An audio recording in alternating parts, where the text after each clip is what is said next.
Welcome to our channel Telugu Prabha. నేను మీ journalist Yagnamurthy. ఓం శాంతి శాంతి శాంతి అనే సినిమా ఈరోజు ప్రేక్షకుల ముందుకు వచ్చింది. సో యాక్చువల్గా నిన్ననే ప్రెస్ వాళ్ళకి నిన్న రాత్రి ఈ సినిమాని AAA సినిమాస్ అమీర్పేటలో ఉన్నటువంటి అల్లు అర్జున్ అలాగే ఏషియన్ సంస్థకి చెందినటువంటి AAA సినిమాస్ లో ప్రదర్శించారు. మలయాళంలో వచ్చినటువంటి 3 ఏళ్ల క్రితం వచ్చిన సినిమా మలయాళంలో జయ జయ జయ జయ హే అనేటువంటి సినిమాకి రీమేక్ గా ఇప్పుడు ఈ సినిమా మన ముందుకు వచ్చింది. అక్కడ ఒరిజినల్లో బాసిల్ జోసెఫ్ అలాగే దర్శన రాజేంద్రన్ వీళ్ళు భార్యాభర్తలుగా నటించి మెప్పించారు. అక్కడ మంచి విజయం సాధించింది.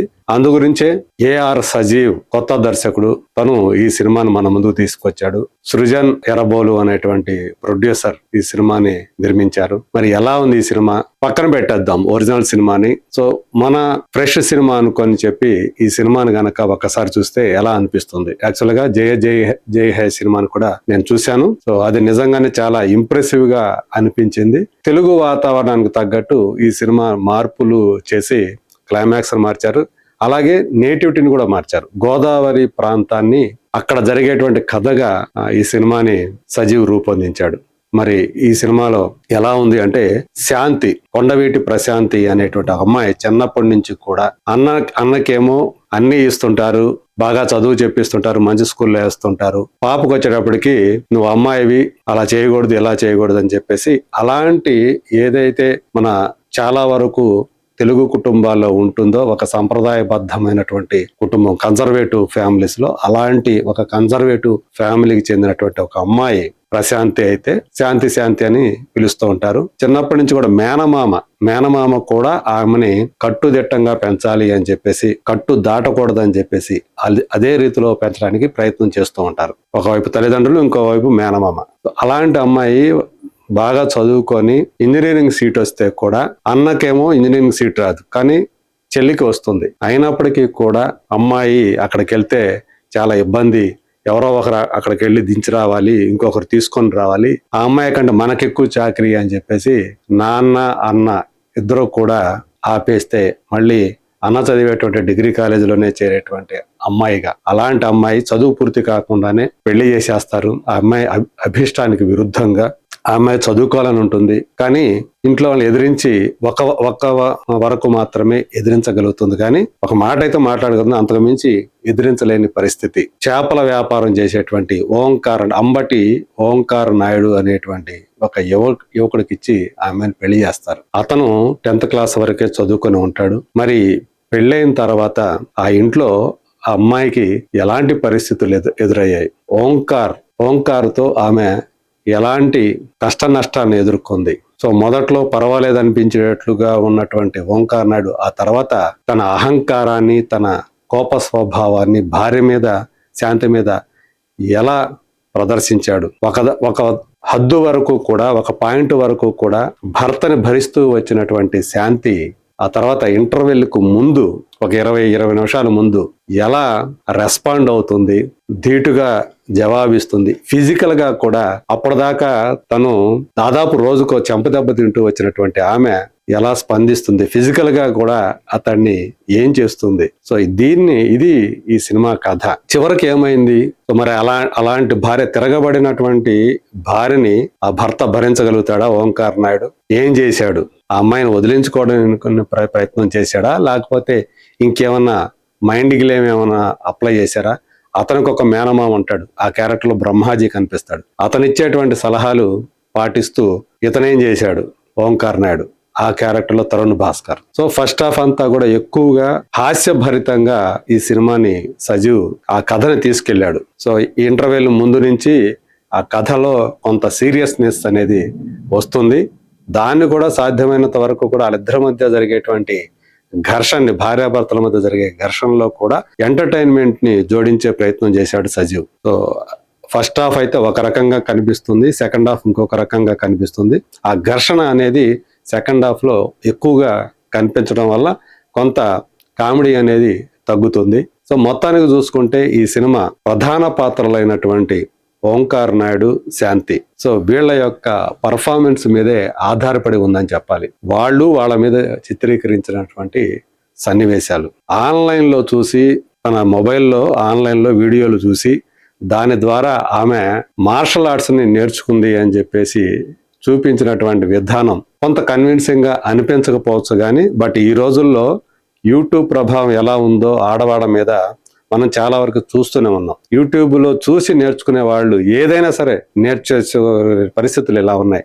సో దానికి తగ్గట్లుగానే ఆ అమ్మాయి అవి చూసి ఎలా నేర్చుకుంది ఇదంతా కూడా చూపించినటువంటి విధానం కొంత అన్కన్విన్సింగ్ గా ఉన్నప్పటికీ కూడా ఆ సన్నివేశాలు తీసిన విధానం అయితే బాగుంది.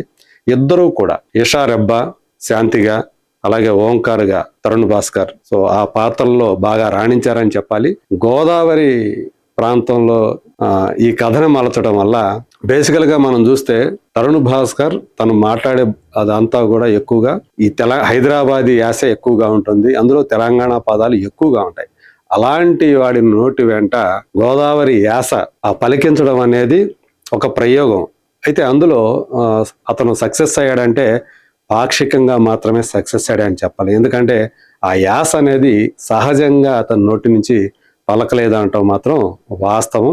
అది తప్పితే ఆ పాత్రలో సో ఆ నెగటివ్ షేడ్ ఉన్నటువంటి భార్యని తన చెప్పు చేతల్లో ఉంచుకోవాలి, ఆమె తను ఏదైనా చెయ్యాలనుకుంటే తనకు చెప్పి చెయ్యాలి, తన తిండి విషయం కూడా అతనికి ఇడ్లీ తప్ప వేరే తినడు టిఫిన్. సో అలాంటి వాడు ఈ అమ్మాయి మొదట్లో ఒక పొంగల్ చేస్తుంది, తర్వాత ఇంకేవో చేస్తుంది, ఒక పాయింట్ వరకు కూడా చూస్తాడు, తర్వాత మళ్ళీ వాళ్ళ ముఖాల మీదే విసిరి కొడతాడు, చెంపదెబ్బలు కొడతాడు. ప్రతి దానికి ఏదో ఒకటి తనకు విరుద్ధంగా చేసింది, తన అభిష్టానికి విరుద్ధంగా చేసిందని చెప్పేసి ఆమెని చెంపదెబ్బ కొట్టడం అనేది ఒక అలవాటుగా మార్చుకుంటాడు. అలాంటి క్యారెక్టర్లో తను చక్కగా రాణించాడనే చెప్పాలి. అది ఎక్సెప్ట్ ఆ గోదావరి యాస.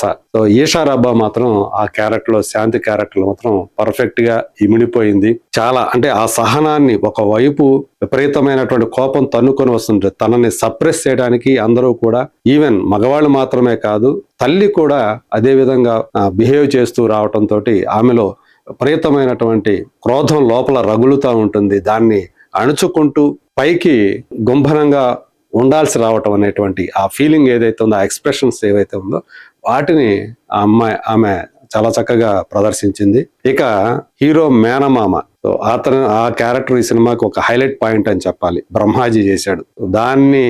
అతను చెప్పినటువంటి డైలాగ్స్, ఆయన ఎక్స్ప్రెషన్స్ సో సినిమాకి ఒక ప్లస్ పాయింట్ గా అయ్యాయి. ఇక హీరోయిన్ తల్లిదండ్రులుగా తండ్రి క్యారెక్టర్ లో శివనారాయణ, మనకి అమృతం సీరియల్లో అప్పాజీ క్యారెక్టర్ లో మెరిసినటువంటి ఆయన, అట్లాగే తల్లిగా బిందు చంద్రమౌళి కా అనేటువంటి సినిమాలో విలన్ గా నటించి మెప్పించినటువంటి ఆమె తల్లి పాత్రలో కనిపించారు.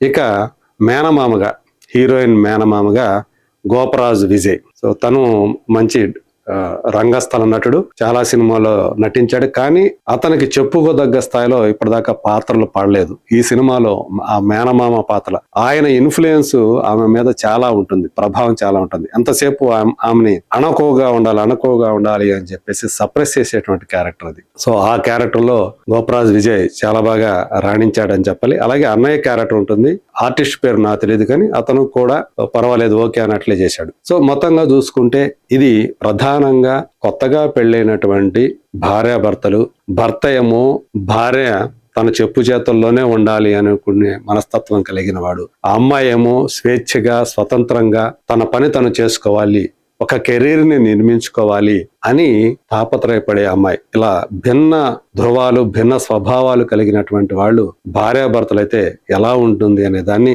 సాధ్యమైనంత వరకు వినోదాత్మకంగా చూపించే ప్రయత్నం చేశారు. ఈ ప్రయత్నంలో ఒరిజినల్ మూవీ ఏదైతే ఉందో దాంట్లో కొన్ని మార్పులు చేసుకున్నారు. కాకపోతే ఓవరాల్ గా చూసినప్పుడు ఈవెన్ క్లైమాక్స్ కూడా మార్చేశారు. తెలుగు వర్షంకి వచ్చేటప్పటికి అక్కడ ఉన్నదానికి ఇక్కడ ఉన్నదానికి తేడా కనిపిస్తుంది. సో అదొకటి. అలాగే ఆ గోదావరి ప్రాంతం అయ్యేటప్పటికి దానికి సంబంధించినటువంటి కేరళ కూడా మనకు తెలుసు, అక్కడంతా కూడా బ్యాక్ వాటర్స్ ఎక్కువ వాటర్ ఎక్కువగా ఉంటుంది.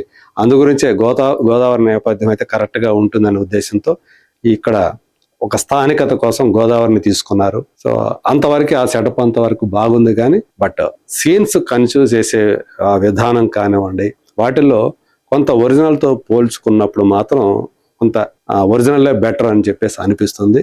బట్ ఈ పర్ఫార్మెన్స్లు ఏవైతే ఉండేవో అందరు ఆర్టిస్టులు కూడా చక్కగా పర్ఫార్మ్ చేసి ఈ సినిమాని నిలబెట్టే ప్రయత్నం చేశారని చెప్పాలి. టెక్నికల్ గా చూసినప్పుడు మాత్రం అంత ఇదిగా అంత ఎఫెక్టివ్గా అనిపించలేదు. సినిమాటోగ్రఫీలో కొంత ఆ నిర్మాణ విలువల పరంగా కొంత డల్నెస్ కనిపించింది. మ్యూజిక్ మాత్రం ఏదైతే సన్నివేశాల మూడ్ ఏదైతే ఉందో దానికి తగ్గట్టుగానే వర్కౌట్ అయింది. జయకృష్ చేశాడు. సో ఓవరాల్ గా ఈ సినిమా చూసుకుంటే పర్వాలేదు అనిపించే స్థాయిలోనే ఉందని చెప్పాలి. ఈ సినిమాకి నేను ఇచ్చే రేటింగ్ అవుట్ ఆఫ్ 5 2.5.